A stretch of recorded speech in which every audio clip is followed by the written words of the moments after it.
uramutse utari perezida wa repubulika nurizayininga ukajya mu baturage. Nababayemo na mbere ntaraba perezida. Ndabaza ubu nuzaba utari perezida wa repubulika ukajya kubana n'abaturage. Ni ikihe kintu cya mbere wumva uzakorana n'abaturage? Mumbabarire kuvuga gutya rubanda rwa Giseseka. Murakoze. First of all, nimba ntakiri perezida biranyoroheye kuko nzaba nsubiraho navuye. Nzaba nsubira kuba umuturage nyine, ariko perezida ntabwo apfa kuba umuturage usanzwe.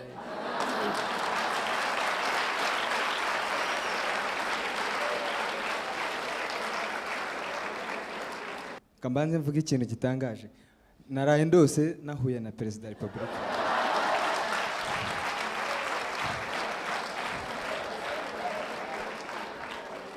It's just a request, Your Excellency. Allow me to shake your hand. Nukuri kose, ukuri gushoboka, ukuri kubaho, ukuri kw'Imana. Naraye ndose nahuye na perezida wa repubulika ngo ndimo kwifotoza nawe. Please.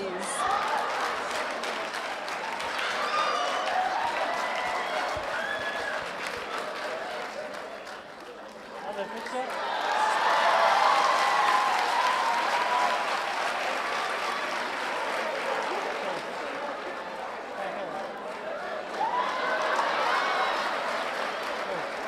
Warangije kwiga neza? Yego. Agriculture? Yego.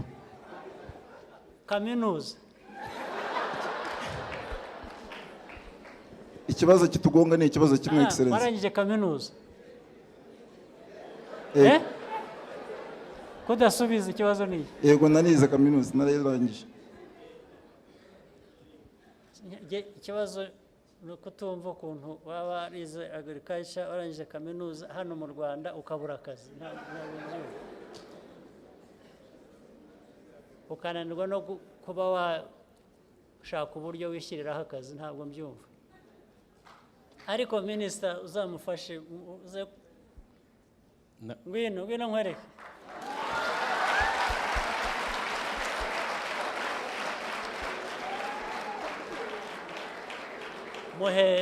Muhe ibyangombwa byawe mwumvikane uko azaba.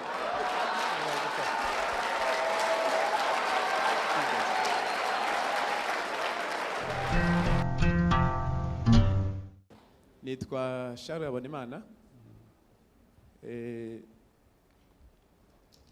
Ndi umuyobozi w'umuryango GARG, umuryango w'abahoze ari abanyeshuri muri kaminuza bacitse ku icumu. Umwaka wa 2014 ukwiye gutambuka natwe tugize ishimwe ku gihugu cyacu, especially ku mukuru w'igihugu. Uyu mwaka wari umwaka wa twibuka ku nshuro ya 20 jenoside yakorewe ababyeyi n'abavandimwe bacu. Twabonye support yaba ari ku munsi w'itariki 7 z'ukwezi kwa mbere ubwo twatangiraga gahunda y'urumuri rutazima kuzengurutsa igihugu, kugeza nubwo twasozaga iminsi 100 y'icyunamo. Twabonye imbaraga, twabonye igihugu, twabonye abavandimwe birenze uko twajyaga tubibona. Intimba yo irahari, ariko uyu mwaka wari special ku buryo programme zose zagiye zinjira byagaragazaga ko inyuma y'urupfu hari ubuzima.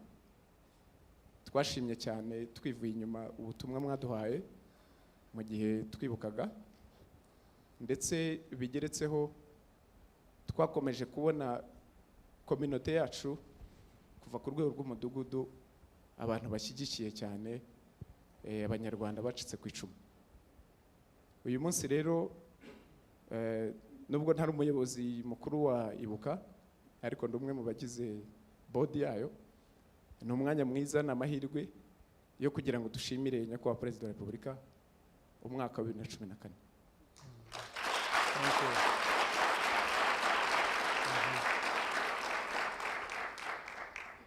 twagize amahirwe menshi cyane yo kubona ibiganiro, kubona experience z'amahanga n'abandi, ndetse natwe turaguka tuganira n'isi ku buzima bwacu. Ikintu rero gicalenginga isi n'uburyo tubanye. Mvuye mu gihugu cy'Ubufaransa, hari inama y'umuryango w'Abanyaburayi, urubyiruko rw'Abanyaburayi barwanya ihohoterwa ndetse n'ivangura. Urwo rubyiruko ruturuka mu bihugu 30 by'Uburayi. Bafite ikibazo, baravuga bati aho ntibazongera bakabica bakamara ko mubana, kandi abo mubana ari babandi babishe, mufite ikihe cyizere? Twe rero twababwiye ko apariya za identite bya bindi by'uko wenda tudasa uruhu, hari inzobe, hari n'ibikara, ariko uyu munsi wa none iturufu yacu, intego yacu, turabanyarwanda.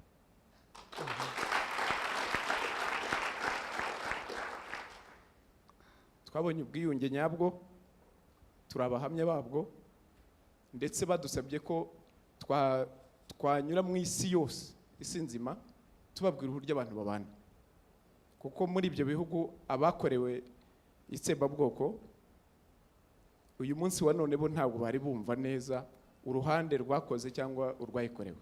Twebwe rero hamwe n'ubuyobozi bwiza dufite, turagira ngo tubashimire rwose twivuye inyuma uburyo turi amahoro, uburyo tubanye neza, uburyo umuryango nyarwanda wubatse, kandi ari mwe tubikesha excellence. Imana ibahe. Thank you. Thank you. I think your own efforts help the country to heal fast and to get better. The efforts of the victims, the ones who have been affected, when they have overcome their personal tragedies, and of course, which in the end is a national tragedy, when they have overcome these difficulties, for all of us, it is much simpler, really. So we thank you instead. Winnie Ngabire, Omenos. I'm working with Vega, but allow me to ask my question in Kinyarwanda. Sure. Yeah, murakoze. Na rimfite hari umuntu wigeze kumbaza ngo uhuye na Perezida bwa mbere wamubaza ibihe bibazo. Ndamubwira ngo mfite ibibazo byinshi ariko namubaza ibibazo bitatu. Nishimiye ko mpuye nawe bwa mbere amaso ku maso. Nacitse ku icumu mu Rwanda, nari ntuye ahantu bita Ibicumbi, ahahoze hatuye umuntu bita Semanza, yari inshuti ya papa.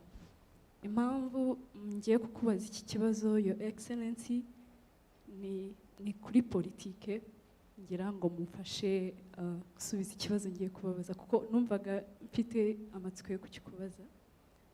Ndashima Imana ko mbishoboye.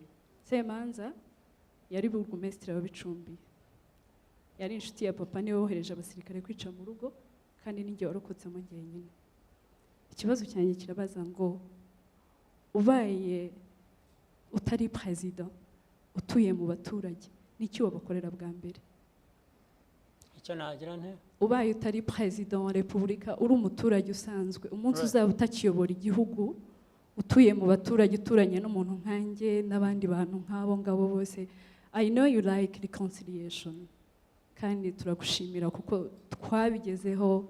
Nibuka umunsi umwe ko najyaga njya gusura abo bantu bishe mu rugo, bamwe barafunze kandi bamwe narabababariye, ndetse n'imitungo ntabwo nigeze nyishyuza. So the question was uramutse utari perezida wa repubulika nuresigninga ukajya mu baturage. Nababayemo na mbere ntaraba perezida. Ndabaza ubu n'uzaba utari perezida wa repubulika ukajya kubana n'abaturage, ni ikihe kintu cya mbere wumva uzakorana n'abaturage? Mumbabarire kuvuga gutya, rubanda rwa giseseka. Murakoze. That was my first question.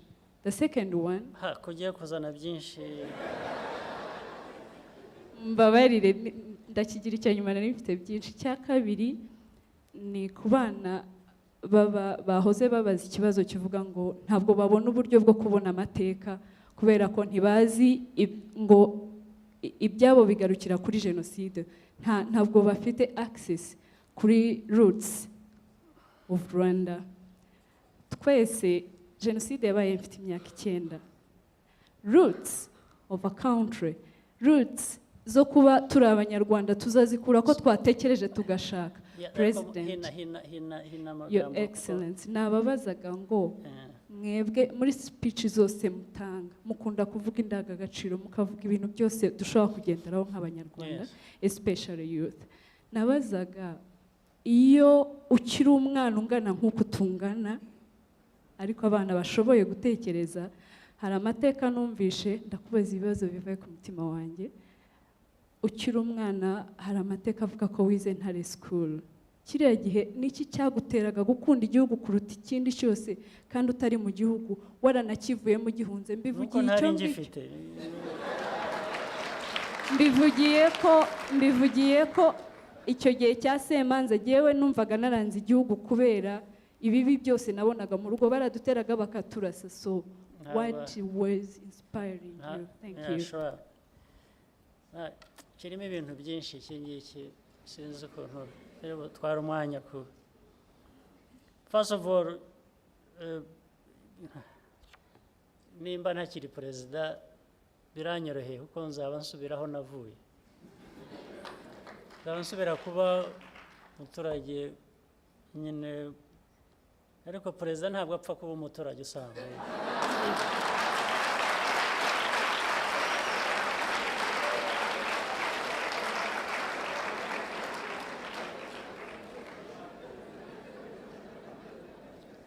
Niyatakiriwe ikigira perezida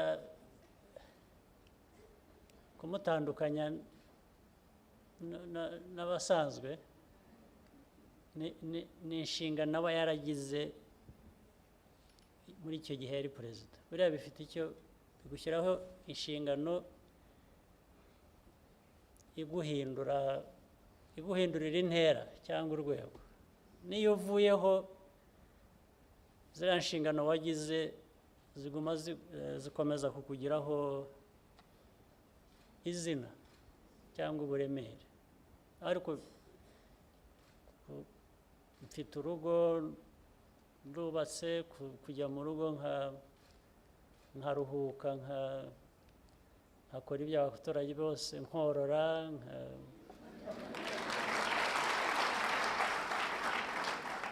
ngasoma ibitabo cyangwa se nagira amahirwe nkashobora no kubyandika.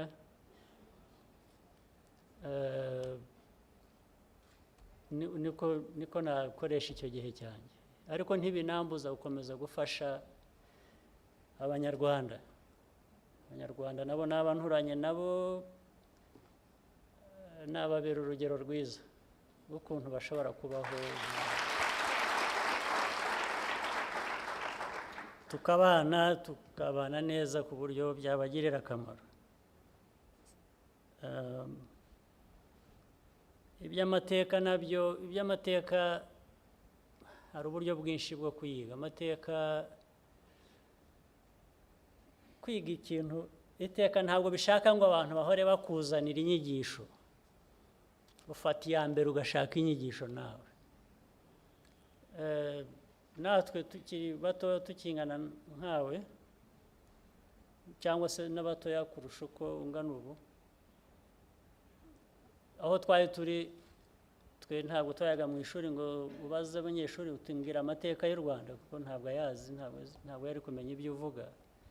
Ariko twashakishaga kumenya amateka y'u Rwanda, twabazaga ababyeyi, nayaga mbwira abantu kera nkiri muri primaire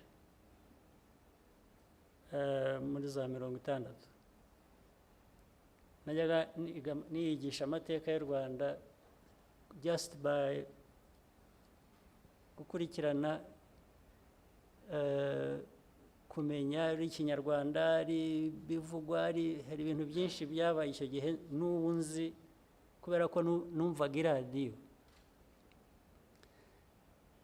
Byonyine ntabwo byakubwiraga buri kintu cyose, ariko kubera ko wabishatse kandi ubikurikirana, ukabaza ababyeyi ibindi ukabyumva ugasoma ugashakisha. Twashakishaga ibitabo by'ikinyarwanda birimo amateka tukabisoma. Hari amateka y'u Rwanda nzi niyo ntabwo ari nize mu ishuri cyangwa iki kuyasoma no kuyashakisha kubera ko ushaka kumenya.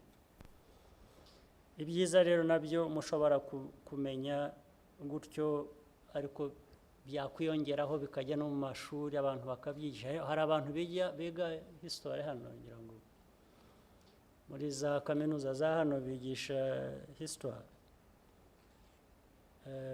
Abo ngabo bayigisha, hari ibitabo, afata ibitabo ugasoma. Hari ibitabo byinshi njya mbona muri za libraries usoma ukaba wamenya amateka. Si ibyo ngibyo warumbajije? Yes, naho ibindi byo icyo nzakora ni byinshi, ahubwo nzagira ikibazo cyo guhitamo.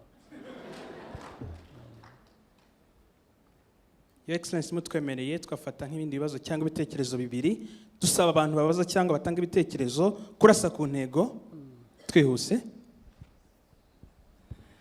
Thank you, His Excellency. Nitwa Bayisange Jean Claude. Ni nk'inzozi zanjye zihindutse impamo. Aha, nawe nka wa wundi ubwo turazumvise. Ntabwo ari ikibazo mfite, ariko no kubashimira. Mu by'ukuri ndangiza mu wa gatandatu primaire numvaga ntazabasha kujya muri segonderi, ariko ndagushimira ko dushyiriwe 12 years basic education. Ngize amahirwe yo kugera uriga neza. Ngize amahirwe yo kugera mu wa gatandatu segonderi. Mu ntangiriro z'uno mwaka 2014 nagize amahirwe yo gusoma intego nyamukuru za IDPRS, ariko mu by'ukuri nasanze twararangije kuzigeraho 2015 bitaragera. Nkaba numvaga nshaka kubashimira mbikuye ku mutima ku buryo mukomeza kutuyobora neza. Murakoze. Asante sana. Nitwa Rukundo Emmanuel. Ni ikibazo gito mbaza. Mu bisanzwe bivugwa n'urubyiruko, bikunze kuvugwa ko iyo umuntu ashoboye imirimo cyane cyane y'ubuyobozi, cyane nk'abaperezida, bamwe bemeza ko ari byiza akomeje kuyikora kugeza igihe ubuzima bwe burangiriye. Abandi bakemeza ko akwiye kuyikora bigendanye n'uko biba byaragenwe, nubwo yaba agishoboye yarekera kubera icyo gihe cyagenwe. Nk'inama cyangwa nk'inama mushobora guha abantu batekereza gutya hagati y'ibyo bitekerezo bibiri, nkamwe mufite inararibonye mwayiduha. Njye kubera ko nta makuru mbifiteho ahagije, niyo mpamvu nabazaga. Murakoze cyane ko bamwe wenda batanga ingero ku bagiye bakora imirimo ifitanye isano n'iyo. Ntaho bisoreje ibyo, ariko ngira ngo twazabiganira ubundi.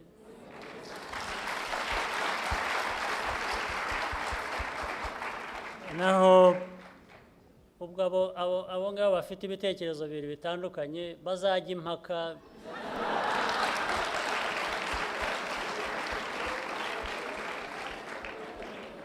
Ikizarusha ikindi ingufu aba aricyo kiza.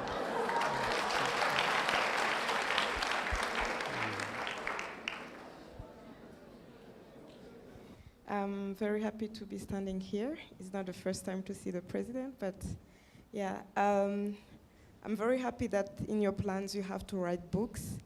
I think I'll be very proud to read them, and I would recommend it to universities, because we really need in the school or schools of leadership or political sciences, we really need to read from leaders like you. So whenever you write it, I'll be the first one to buy it.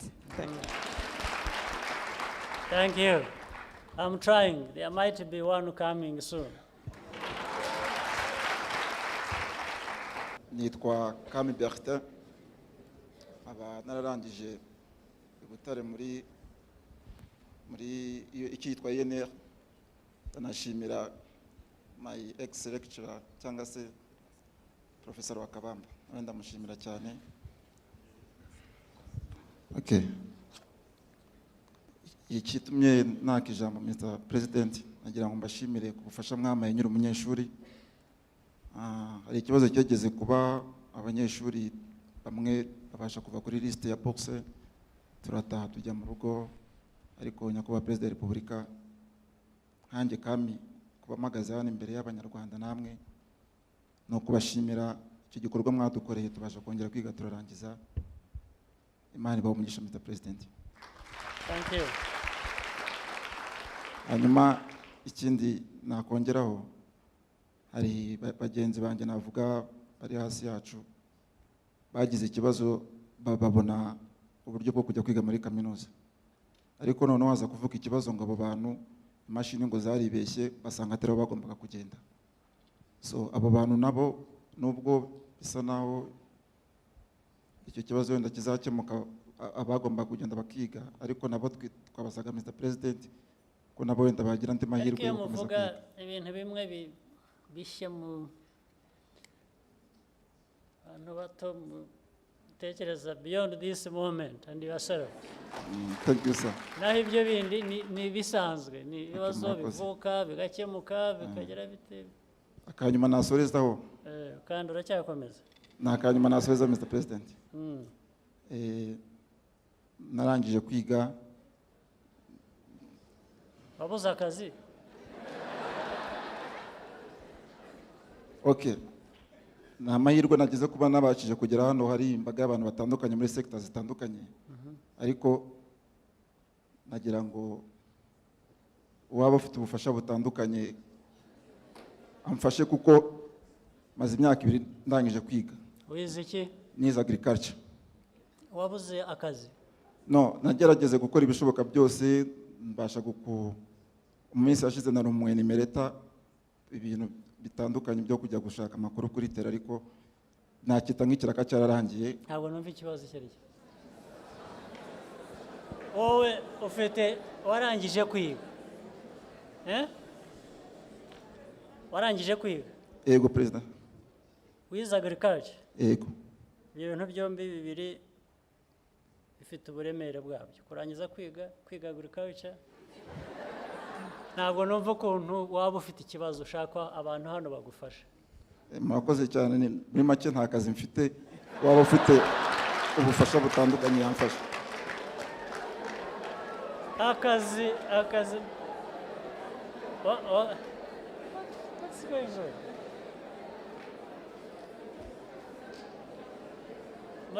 mareke twumvikane gato. Minister wa Youth, urubyiruko abantu bize kuriya bafite ibintu byangombwa babura batakazi, ariko ko numva bishobora kuba ari wowe wibuze kurusha kubura akazi.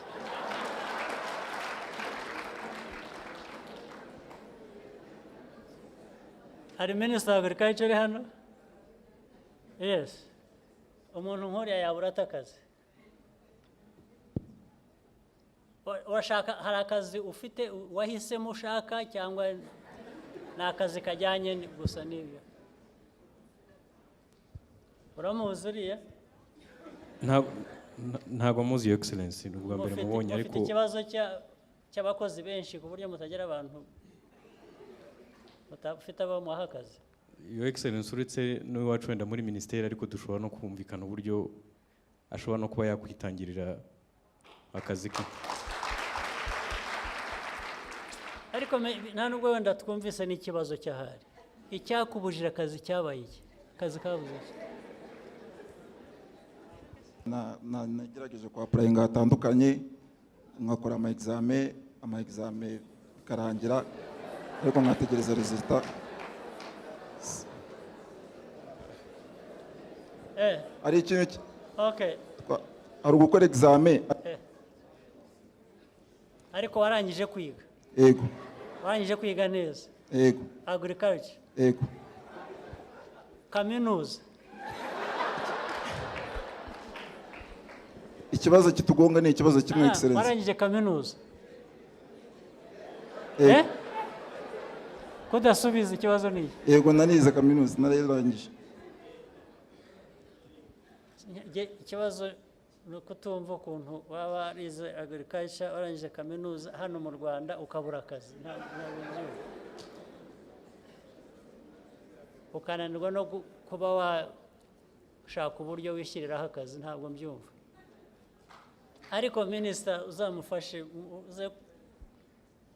ngwino nkwereke.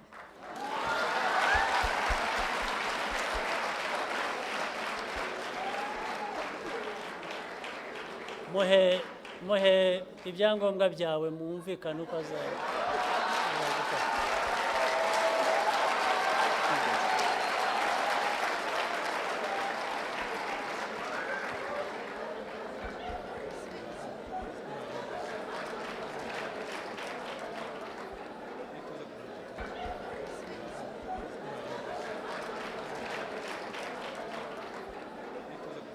Naho jewe narize agriculture nkuriya nangije kaminuza. Icya mbere hari ubwo bitaba ngombwa ko nashaka n'akazi ahubwo nakikorera. Kuko mba mfite ubwo bumenyi, nasaba ubutaka nkahinga cyangwa nkorora bikavamo, ariko noneho no gushaka akazi kakabura byo simbyumva. Thank you, Mr. President. Thank you, Mr. President. Thank you, Mr. President. My name is Doreen. I'd like to thank Mbuto for organizing such a fantastic event that brings great young minds together.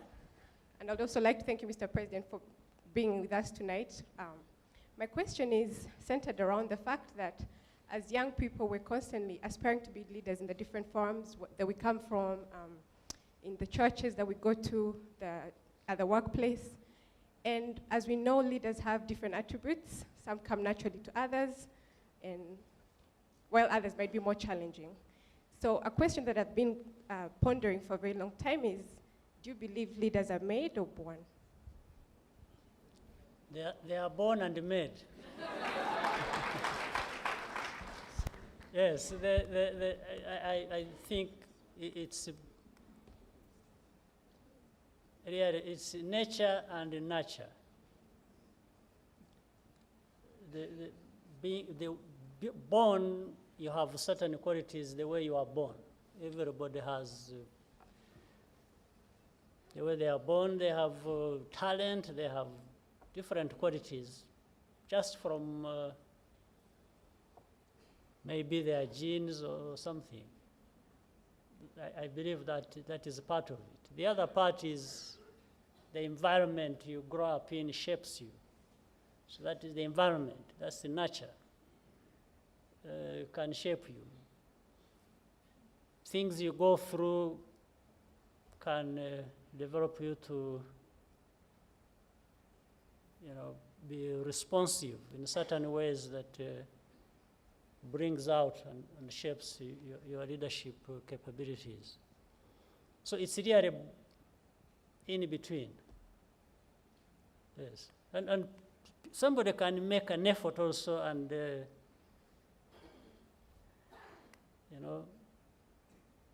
as I earlier said, if you make the right investments for yourselves, that can propel you to a certain level of leadership that you may benefit from. So I think it's both ways. They are born, and what is the other, did you say? Not as made in, but they are made, right? Amazina yanjye nitwa Shema Fabrice, ndikorera nkaba nyobora na company imwe ya investment shasha yitwa Gasabo Investment Company.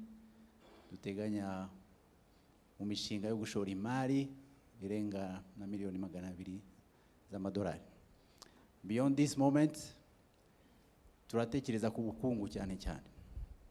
Mu mishinga imwe n'imwe dutekereza isaba amafaranga menshi amabanki yacu adashobora gutanga, twiyambaza ibigo bitanga amafaranga menshi ku isi, ariko bikadusaba kuba mu mishinga yacu dufite ubufatanye na public ariyo government. Umushinga wacu rero uko uteye mu buryo bwa PPP, public and private partnership. Mu byo twabashije kubaza Minisiteri ya Finance, batubwira ko iyo government guarantee nihabwa private sector.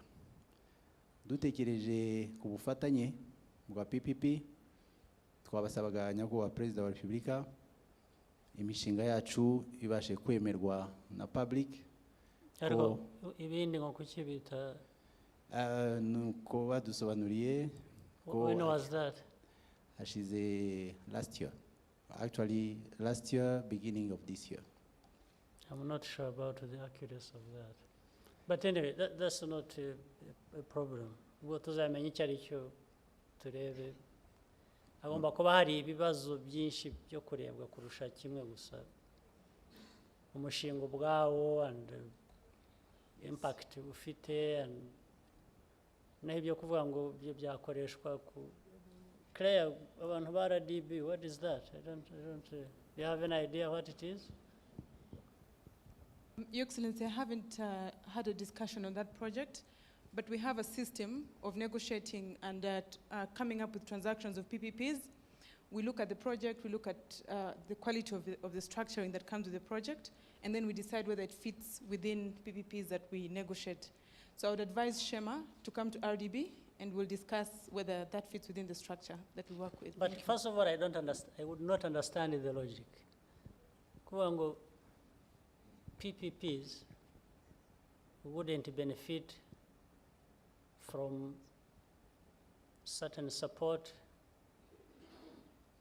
because the support is meant for private. And that support is actually made by the public. So what logic does it have? Because if you supported the PPPs, you are actually supporting private as well. But the other part you are supporting is actually you, because that is the public. So how can it be that that wouldn't benefit? Hatayek. An idea? Somebody need. Yes. Yes, please. Yes, sir. PPPs are eligible for sovereign guarantees. We have done transactions under the PPP framework with a sovereign guarantee. So the sovereign guarantee is not exclusively for the public sector. That's what ariko nkuko Claire yabisobanuye hari framework, hari criteria. So twakora nawe tukareba niba buzuza criteria. Ariko there's nothing preventing the private sector under PPP framework from benefiting from sovereign guarantee. We have deals with energy, in the energy sector that have benefited from sovereign guarantees. Currently, we have deals under the water sector where we're also looking at PPPs with sovereign guarantee. Yes. So it's just to confirm, sir, that it's possible. Absolutely. For me, I wouldn't understand the issue anyway. But thank you. Good. As we have been informed from the ministry, they say they will choose the good framework according to the priority of the government. Just to give an example. yeah, but that is understandable. Why shouldn't yours fall in the priority of government? If you want especially that kind of support. And I hope it does anyway. Our project falls 100% under the priority of the government. Oh, so then you are home and dry. Thank you. I will talk to Kamit.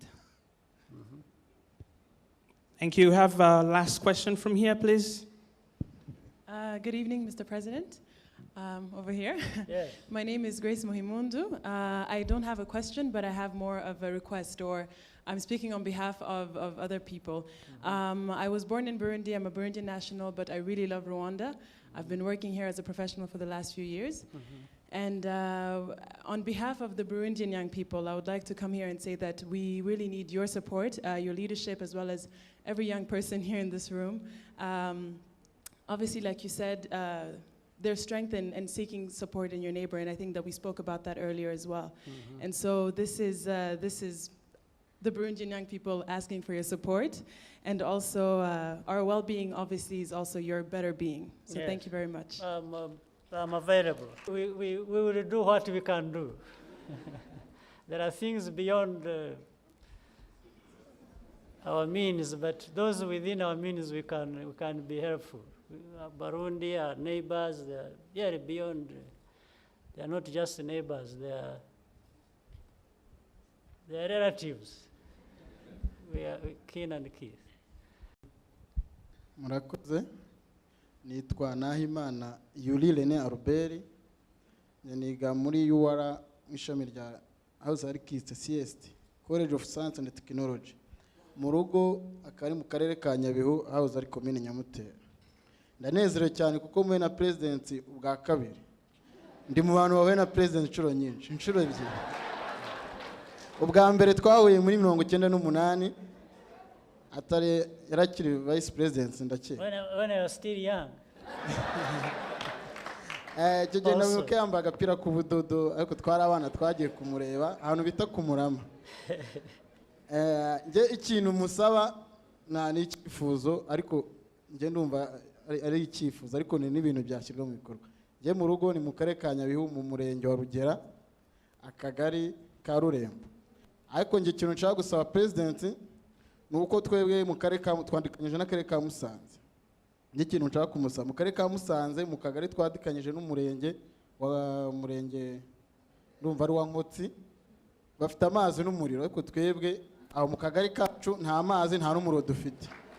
Nje ibintu nshaka kumusaba ni ibyo bintu bibiri, amazi n'umuriro. Mu karere ka Nyabihu umurenge wa Rugera akagari ka Rurembo. Tukaba tubasa umuhanda we ntago washoboye nta mu misozi ariko dukora umuganda ibiti twarateye ariko What is that? Say again. What did you say? Ndavuze ikidashoboka ngo niki? Imihanda yo nk'imihanda kuko ari mu misozi. Imihanda yo ntago byagwana twe dukora kugira gute? Gukora imihanda irimo akadamiza ntago byashobokaho. Gukora imihanda byagora. Imihanda irimo akadamiza ya kaburimbo ni mu misozi ntago yajyayo.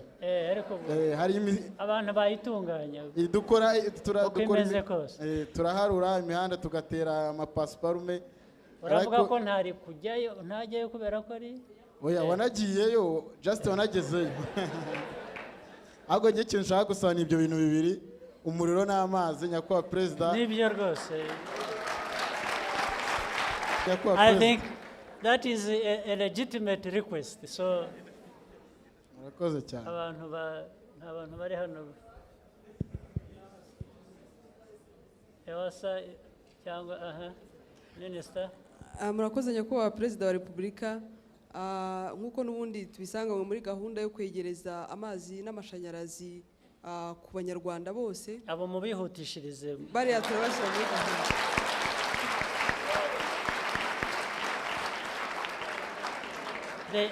They have waited too long. So kandi ibintu byombi iyo bavuga ngo dufite amashanyarazi ariko amazi ntaraza cyangwa amazi ariko amashanyarazi ariko byombi kubibura ntabwo ari byo kandi byombi bakwiriye kubibona. Vuba. So Your Excellency mutwemereye twasoreza hano. Ariko nzabikurikirana nzabyishyuza.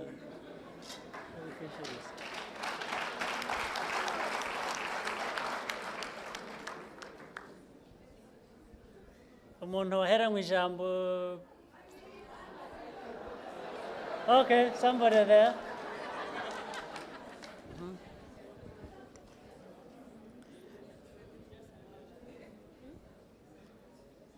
Thank you, Mr. President.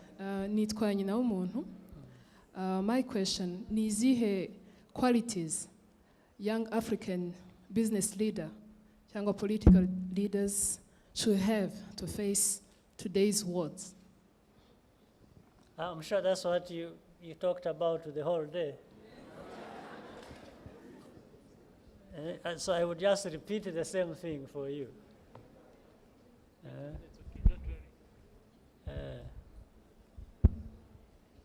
murakoze nyakubahwa perezida wa repubulika. Yes. Mbere na mbere njye nagira ngo mbabwire nkanjye urubyiruko nibaza ko amazina yanjye ni Ndagano Faraja Allah, nkaba nk'urubyiruko kandi nizera ko mbihujeho n'abandi benshi. Witwa nde? Ndagano Faraja Allah. Faraja Allah. I'm still not. Ndagano Faraja Allah. Faraja Allah. Murakoze nyakubahwa perezida wa repubulika. Nagira ngo mbabwire ikindimo kandi nizera ko kiri mu rubyiruko rwinshi ruri hano, nuko icya mbere dufite ishema ry'ukuntu tuyobowe mu gihugu cyacu. Kandi natwe icyizere cya mbere tuba nk'urubyiruko nuko nibiba ngombwa yuko tugera aho ngaho ntabwo tuzategereza kubagwa inyuma, tuzabagwa imbere, kuko inyuma ntacyo byaba bikimaze. Ikibazo rero ufite cyangwa se nabagishaga inama ni ukuvuga ngo as we are going beyond this moment, ni iki mwatugiraho inama cyane cyane kuri gahunda dusanzwe turimo ya Ndi Umunyarwanda, mwatwifuriza cyangwa se mwatugira inama yuko twaba abanyarwanda gusa ku bunyarwanda tukibagirwa bya bindi by'ubuhutu n'ubututsi, cyangwa se yuko twaba abanyarwanda bari hejuru ariko n'ubuhutu n'ubututsi tukabigumana wenda nk'ibyo miryango. Nusubira mu byo navuze, if you play back, ntabwo nigeze mvuga iby'abahutu n'abatutsi, navuze wowe n'umuturanyi cyangwa na mugenzi wawe. Mugenzi wawe ashobora kuba uwo ari we wese. Niyo mpamvu nerekana ko ibyo ibindi ni so kubirenga ni ugutekereza kwiheraho na mugenzi wawe n'igihugu. Ibindi naho tujya muri ibyo turajya no mu madini, tujye no mu urabirenga, ibyo abantu barabirenga bakareba igishushanyo kinini kirenze utuntu n'utundi duto. Hano ndabona hari amaboko. Murakoze nyakubahwa perezida wa repubulika. Nitwa Muhire Ntwari David, nize muri Kiyenig Education, ariko ubu ngubu ntabwo ariyo domaine nkoramo. Ubu nkora muri domaine ya mekanike, ndi umukanishi. Nararangije nkirangiza mbona kwihangira imirimo nibyo byangirira umumaro, njya muri domaine ya mekanike. Wahanze umurimo? Ariko rero uwo murimo nagiye nkubonamo byinshi kandi mbona byagirira igihugu umumaro n'urundi rubyiruko tugihanga, tukibasha guhanga business. So mw'iki gihugu mw'ibyo bya mekanike nagiye mbona hari imodoka ziri kuza ziri technologique, biragoye kubona umunyarwanda ufite ubushobozi bwo kuba yayikora, kuko akenshi na kenshi iyo duhuye n'ibyo bibazo usanga duhamagara abanyakenya. Muri izi ntuza ibyo mukora ni ibiki minister? Hari ibintu byo muri TVET n'ibindi ko nagira ngo ni ibyo nagira ngo ndangize ikibazo. Baracyari muri bya bindi uribuka? Nagira ngo hari amagare yo mu majyaruguru amwe. Yes. Amwe y'ibiti. Niho bakiri. Mekanike dukora hano mu iki gihugu twasanze ari imwe ya kera, ntabwo iri update na technology. So ngiye naje kubikoramo umushinga nuko ntabona financial ko niba ufite umushinga mwiza ukora ibyo ngibyo bikenewe, ibyo rwose tuzakunganira nk'uko twunganira, ariko ntabwo numva ubwo turaza kumva ibyo minisita tubwira, ariko uzamugane urebe. Reka nkurangirize byoroshye kuko nabyumvise, kuko icyo ushaka ni icyagufasha kugira ngo umushinga wawe ukore. Ikibazo nacyumvise, ikindi ni iki?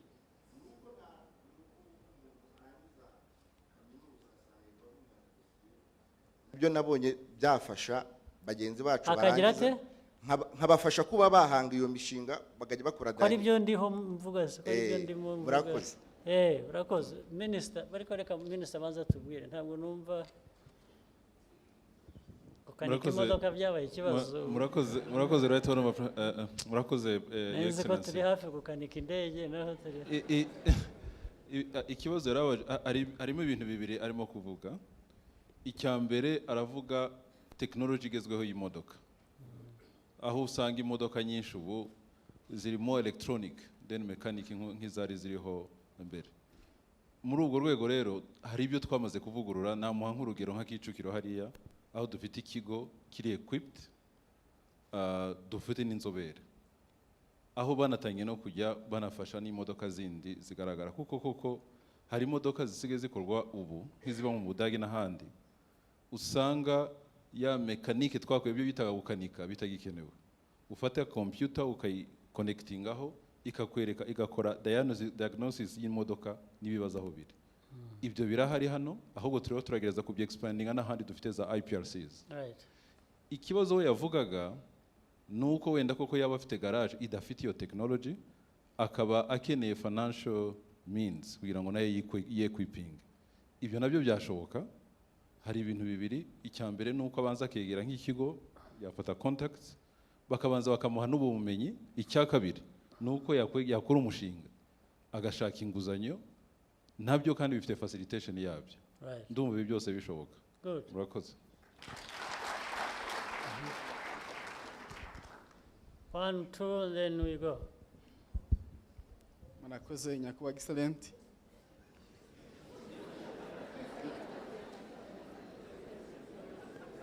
Nitwa Somana Benoit.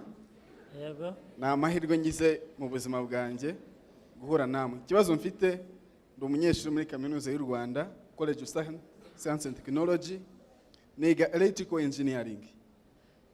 Nk'abantu baba engineer dukeneye more practice nyinshi cyane, kuko nk'aba engineer mu Rwanda tuzabona amakampani menshi cyane akora ibintu bya electricity, ariko ugasanga abantu bayakoramo nabo baturutse mu bihugu byo hanze, kandi mu Rwanda dufite aba engineer bagumye kuza babikora. Kubera iki nta practice nyinshi cyane dukora?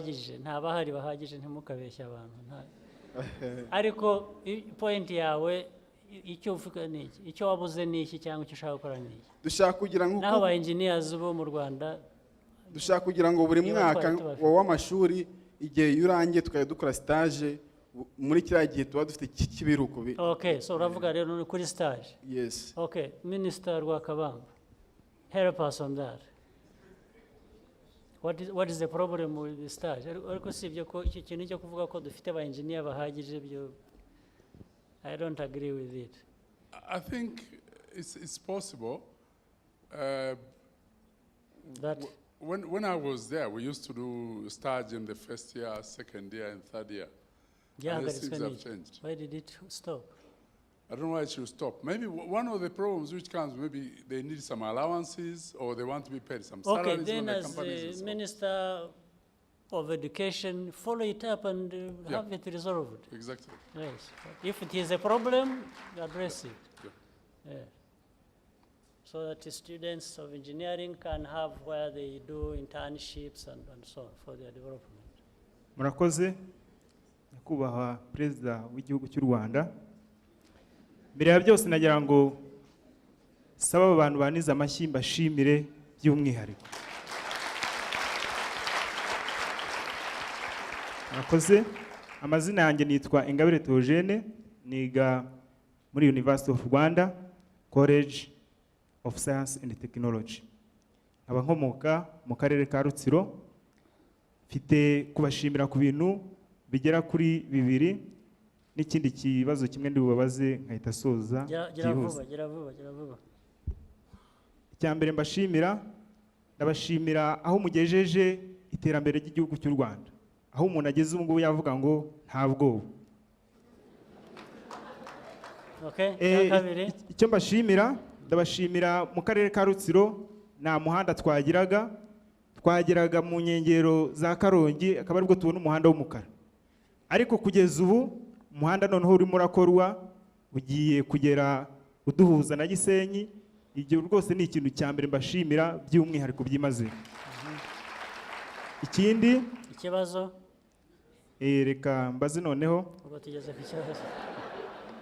Ikibazo kiragira giti: twebwe mu karere kacu ka Rutsiro dufite ikibazo kiri special kugeza ubu ngubu.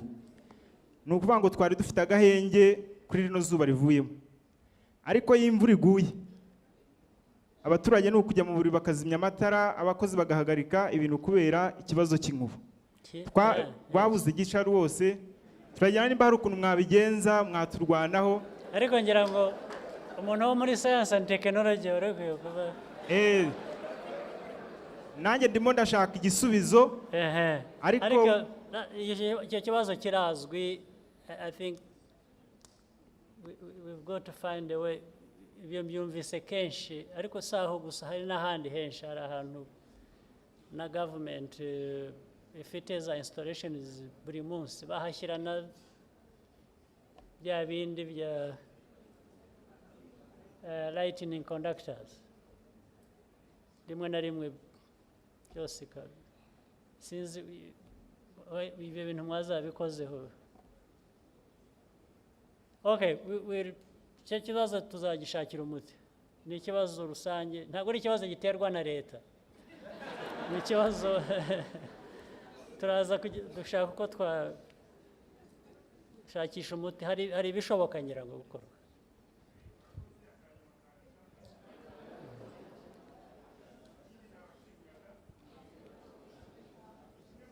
Mira rwose ku giti cyanjye natangiye umwaka wa mbere segonderi, mbura nabanaga na mama ndamubura, niga imyaka 6 kuri support ya leta, none ngeze mu mwaka wa 4 n'ubundi leta ikifasha. Ndagushimira cyane kuri ubwo bufasha rwose. Aho ngejeje wa 4 wa kaminuza, ngeze mu wa 4 wa kaminuza mu mazi n'ibidukikije, kandi nizera ko ibyiza biri imbere rwose. Mwarakoze, aho mugejeje turabashimiye. Ni byiza cyane rwose.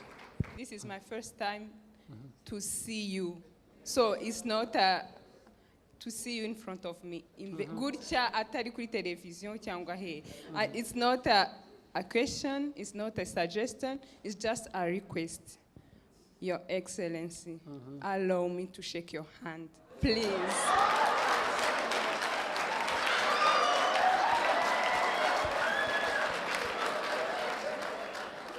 Have a picture?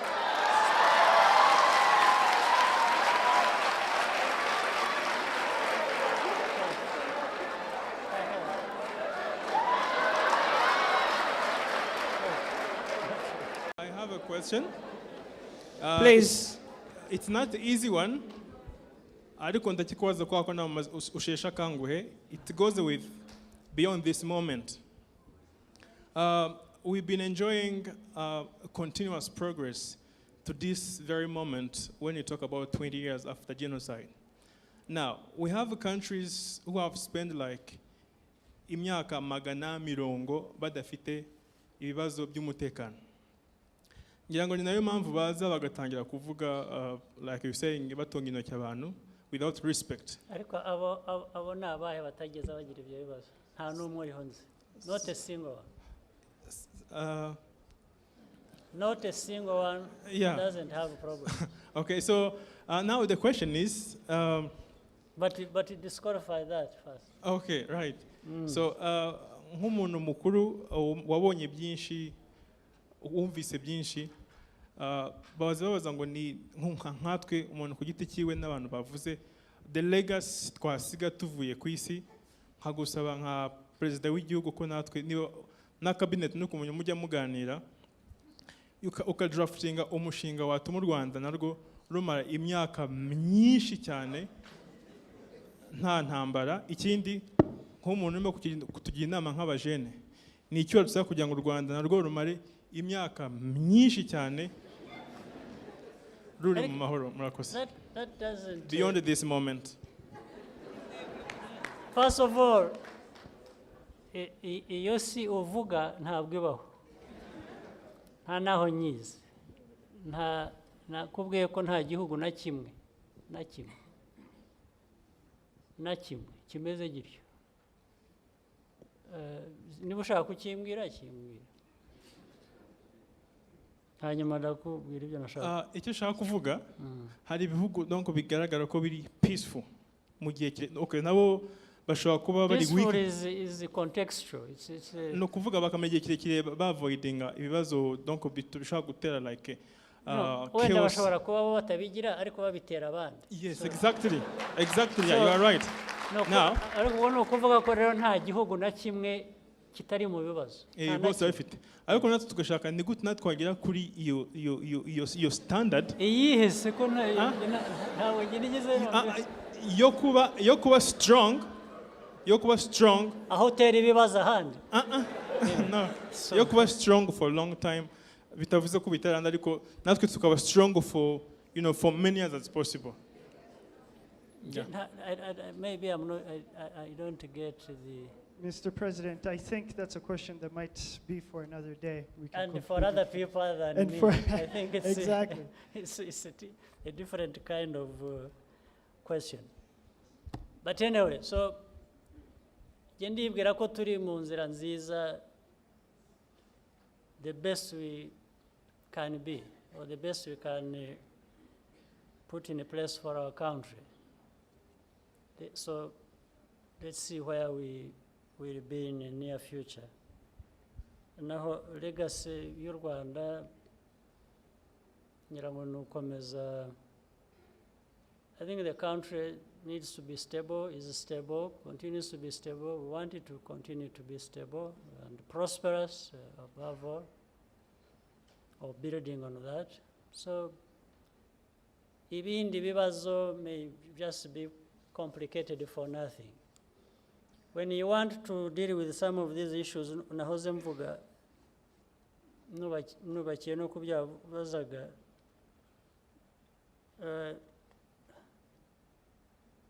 mujye mugerageza koroshya ibibazo kurusha kubikomeza kurenza uko bimeze. Simplicity ariko utatakaje quality y'ikintu ushaka kugeraho is the best way forward. So hari n'ibibazo abantu bitera batari babifite bakabiterwa nuko bashatse kuba